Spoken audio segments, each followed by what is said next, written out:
How do you close more sales? Such an important topic, because the coaches that I speak to so many times, I say, when it comes to delivering sales calls, presentations, what's your strategy?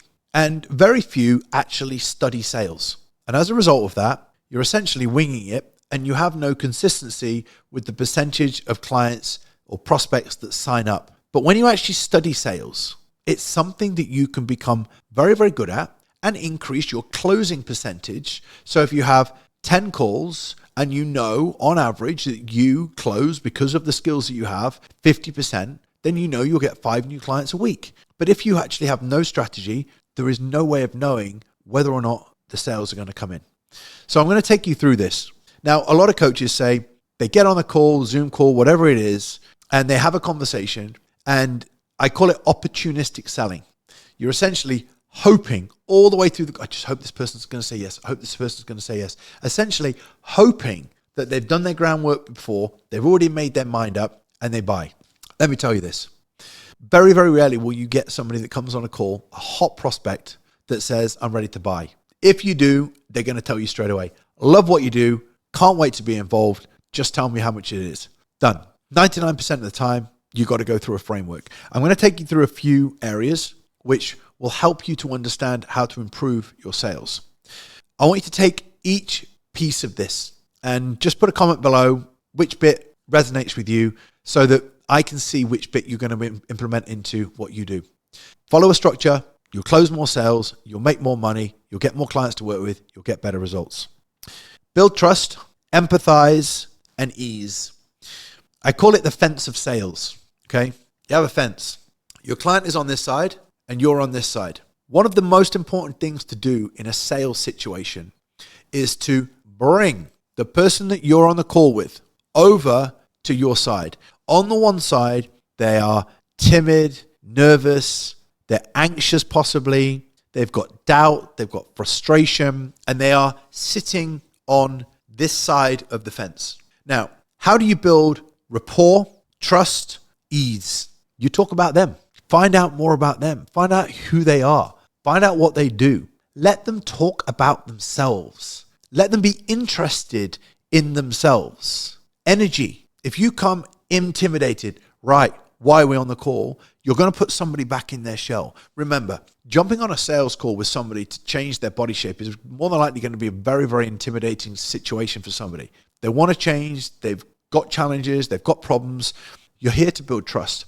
One of the most important things I'm trying to explain to people is selling is about helping somebody make a decision about something that they know they want to make. They just haven't made that decision yet.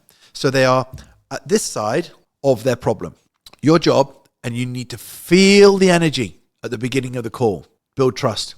And until you build trust and you can feel the energy dropping on the call and them starting to open up, starting to be a little bit more authentic, and you feel that they are now starting to say, wow, so the reason why I'm where I am today, what I want to achieve, and you start to see this and feel this kind of like calmness coming onto the call, it's when they're starting to let their guard down. It's when they're starting to actually be a little bit more vulnerable and start to tell you, as I'm going to provide you with my 4 W questions, which are key that you ask, but that rapport bit at the beginning actually has a part. You might think, talking about their kids, In the early stages, the rapport is key, because if they sense and sniff sales, if they don't build trust, what happens? They stay here.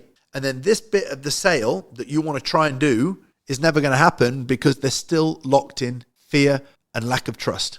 So the first part is to build rapport. Get them to talk about themselves. Find out more about themselves. The second thing is to follow my 4 W questions. What are you trying to achieve? What is it that you either were thinking about or wanted to achieve prior to booking this call with me? Talk to me about that. Well, and then they start to talk. And I want you at this point to empathize. I get that. I really, really get that. Right? Okay. What's the goal? Where are you trying to get to? 2 energies. I'm like, I like that. Yeah. Completely relate to that. I spoke to a load of people, especially recently with the time of the year. No, I get that. Just wanted to stop the video for 2 seconds Now, if you find my content helpful and you want to learn more from me, you want access to resources, you want more free trainings and live weekly webinars, then make sure you click the link in the description. Make sure you head over to my Impact and Integrity free Facebook group. Now, let's get on with the video. Number 2 with the W's is, and do you mind if I ask you, you're obviously trying to get here, but what have you tried so far? I just want to understand, like, have you tried to give this a go? Have you done different things? They're like, yeah, well, I did this and I did that. And we'll start to see whether or not they've had any commitment challenges, whether they've, and why do you think, and I'm just interested, you've got the what and the what, which is what are you trying to achieve and what have you tried? And then we've got the why. And do you mind if I just ask you, why do you think it didn't work? Now, here's something that's important for you to understand. Help your prospect. This is actually number 3, but I'm going to come back into it in a minute. Help your prospect see the perspective when you say, why do you not think it worked? I need them to take ownership. It's so important in sales. Take ownership of why do you think it didn't work. So we've got, what are you trying to achieve? What have you tried to do? So what do you want to achieve and what have you tried to do? Well, I've tried this, I've tried that. But why do you think it didn't work? Now, there could have been a time when they were really, really busy and they admit and they say, look, it didn't work because I was getting married or I did this or I did that. Cool. So are we coming into a time right now where you feel it's right? Or what is it specifically about what I do that's made you realize that it is different to what you've done before that gives you the confidence that this is where you want to be? Let them start selling themselves into the decision that they've made. And then the final what, so we've got what, why, and then the fourth one is what. What do you think is going to happen if you don't succeed from this point here? So fast forward 6 months, what do you think is going to happen if you don't succeed? So what are you trying to achieve? Let's get them to think. In NLP, it's called future pacing. We're going to get them to think about the future. And then what have you tried? So we're going to be reflective of what we've already done. So I'm going to future pace you to what you want. Look at what we've tried to do before. And then why do you think it didn't work? I've had a lot of coaches that come to us from business coaching programs. And I say, why do you think it didn't work? What did you actually learn? Well, I learned this, I learned that. Why didn't you think it worked? Either I wasn't in the right place, it was the wrong program for me. Take ownership. Why do you think it's going to be slightly different this time? I don't want you to repeat what you've done before, but let's be honest. What's going to happen if you do not move forward from here? I think we're going to struggle financially as a family. Then we're going to get a little bit of pain in here. I get that. Time to put what you've tried to do before, choose the time right now. What do you think is going to happen if you don't succeed right now? Well, you've said that you want to achieve this. How are you going to feel on holiday actually not achieving this goal? Then make them feel that pain. Stab it in a little bit. These 4 W's are really, really important. You build rapport, there's the trust there. Then there's the empathy and the tonality changes. And then there's the, what are you trying to achieve? What have you tried? Why didn't it work? And what's going to happen if you don't succeed now? Some of these 4 important questions that you need to ask people.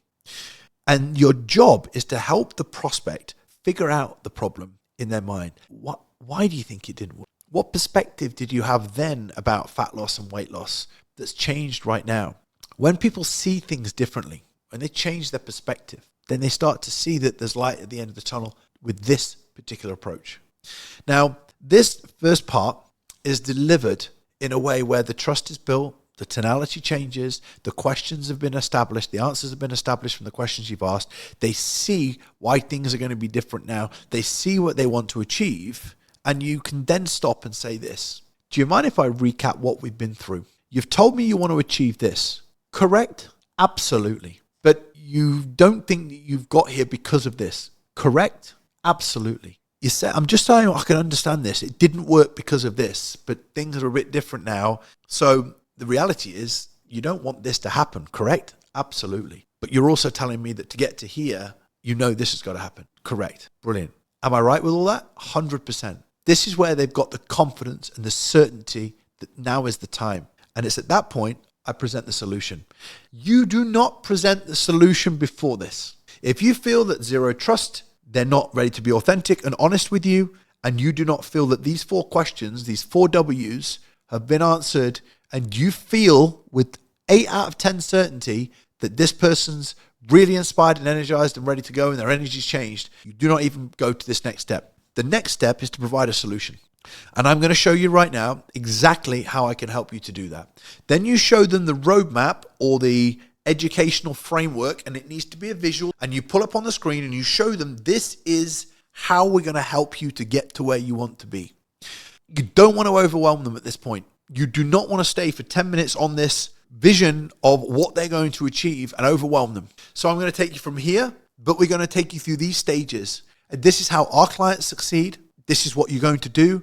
Have you got any questions on that? No, it looks perfect. So quick recap. This is where we were. This is where we want to get to. This is how I do it. Yes. Correct?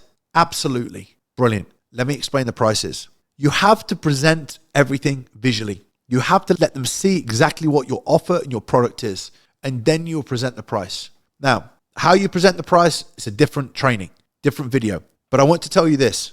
The first thing is to build trust, empathize, and ease your audience or your prospect so that they move over the fence of trust, the fence of sales fence.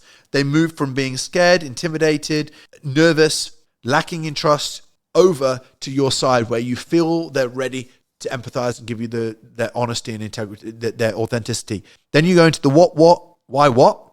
You help them figure out the problem in their own mind. You constantly repeat back the problem so that they give you constant yeses, that they're confirmed, that they're certain. Then you present the solution, and you present the solution in a visual on the screen. Make it presentable, get a graphic designer to help you, whatever it is. Remember, when you're coaching people, everything comes in phases. Break it down into phases, and people will see that there's different chunks to work towards. Why? Because when they see this bulked out, that's the product they're buying. When a woman sees a Chanel handbag in a shop, that's what she's buying. If you go, did you come in the shop for a Chanel handbag? We've got nothing for you to see. She goes, yeah, I want a Chanel. Well, I'll wait till you've got them in the shop, right? The point is, you have to sell a product. If it's a 16-week program, I want to see the breakdown of 16 weeks. I want to see what I'm going to get. That's the product they're going to buy. Give them a visual, right?